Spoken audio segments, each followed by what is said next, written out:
Yo, what's up guys? It's the Insane Game Freak here to bring you a video talking about Nintendo Online ground rules. So, Splatoon 2 has triggered me into making this particular video because I've started to figure out, through looking at some of the weird decisions Splatoon 2 specifically makes, what some of the biggest issues at Nintendo concerning their online is. If everyone's noticed, Nintendo, as much as people like to say they're pretty restrictive on how they do everything, if you've noticed through just these interviews and these interactions you've seen them in these last few years, you would learn that Nintendo's pretty hands-off when it comes to their developers and allowing them to make the game they want to make. Which then brings up the big issue. Not every developer on their team seems to agree on what things should and should not be on their online system. And so what I really think needs to happen is that Nintendo needs to have online ground rules. Meaning, if you're developing a game for Nintendo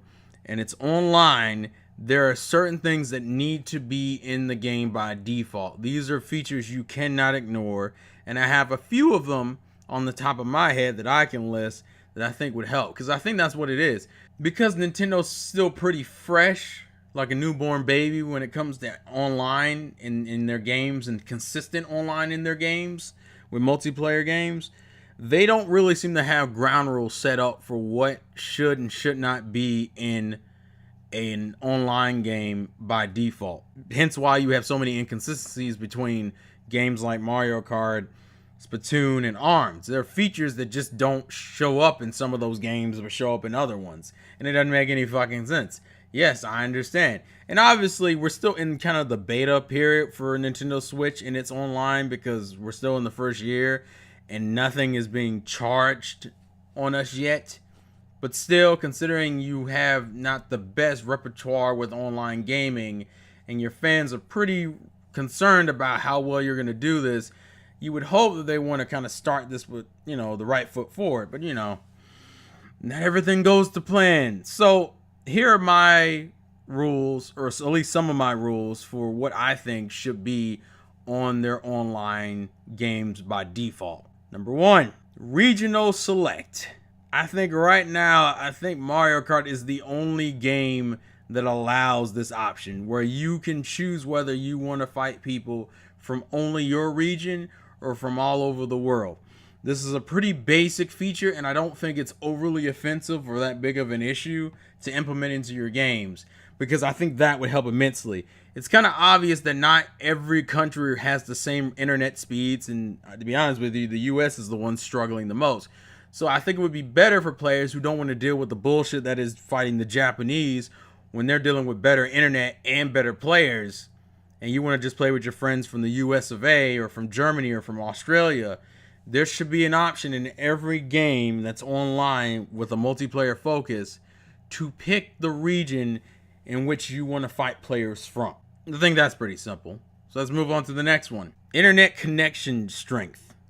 This is another pretty simple one, where you should allow the option that if you want to deal with people who have poor connections, you shouldn't have to. You should be able to flick a switch and go, what is the minimum amount of bars do these players have to have in order for you to want to fight them? So if it's like 3 or 4 bars, then you're only getting people with 3 or 4 bar connections, which would be especially important for games like Splatoon, because Splatoon suffers from something that gets into the next point, which is online bots. Because Splatoon 2 doesn't feature an online bot function like Mario Kart does, anytime a player drops from a match, essentially you've almost lost the game just through that motion. If you're playing 4-on-4 and one of your players dropped because their connection sucks, well, guess what? That's it. It's 3-on-4 now, and you're going to have to take that L. Especially because the game doesn't seem to recognize when it happens. So, at the very least, you should give them a bonus if they still win with 3 players. Do something. But my specific option would be to have online bots. So if a player drops, they're immediately replaced. The next option is probably going to baffle you, because you're probably going to ask what Nintendo game doesn't allow this, but I'll explain it in a moment. If I'm playing private matches in any game, because private matches are pretty standard, and I think Nintendo knows that. For the most part, every game has kind of came out with a private match option. But one thing they didn't get was, for private matches, I should be able to play every online mode available in the game in private matches. And you're probably wondering, in what game can you possibly not do that? Oh, fucking Splatoon 2. See, Splatoon 2, because of the time antiquated nature it has, there are certain modes that are locked behind certain time periods. And not all of them. I'm actually only talking about one specific mode. I'm talking about Salmon Run. Yes, even if you're playing in a private match, you can't play Salmon Run unless you're in the Salmon Run area. You have to physically be in the Salmon Run area and then select private match from there. This is fucking stupid because if private matches work the way they did in Splatoon 1, private matches don't net you any points or bonuses. So there's no reason to lock it behind when Salmon Run's area is open. On top of me not liking the fact that Salmon Run's area is open in general, for me, having a time period for Salmon Run in general already pisses me off. But that's besides the fucking point. If I'm playing in a private match and I know I don't gain any bonuses from playing in private matches, why is it that, and for some dumbass reason, I can't play Salmon Run unless Salmon Run is open to the public? The only way you can play Salmon Run at any time you want is if you're playing locally, which is just fucking great. Next thing is something that Nintendo's been pretty consistent on, which is fucking confusing.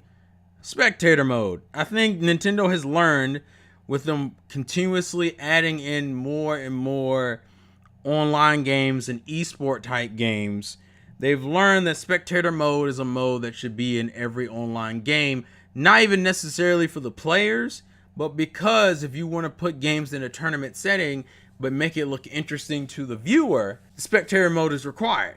Which is why it trips me out, and it kind of goes with the Nintendo philosophy of, we can do some things really fucking well and then completely drop the ball on like stupid shit.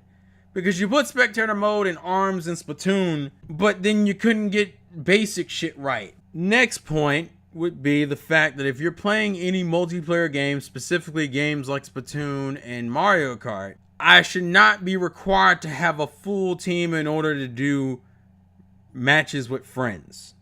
I'm specifically referring to Splatoon 2 because Splatoon 1 got this right, and Mario Kart 8 has been had this right, but Splatoon fucking 2 is just kind of like, I don't know what to do. What I'm specifically referring to is that Splatoon 1 originally had the ability that if you were playing ranked, you only needed like one friend with you in order to play ranked with your friends.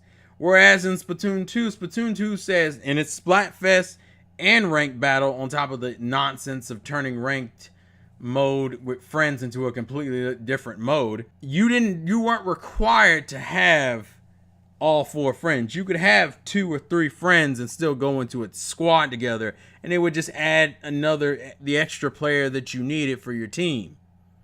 And you can do that in league battle, but you can't fucking do it in ranked anymore. So I think that should be a golden rule. I think that's enough for now. I don't have too many off the top of my head, considering I'm not as much of an online gamer as some other people.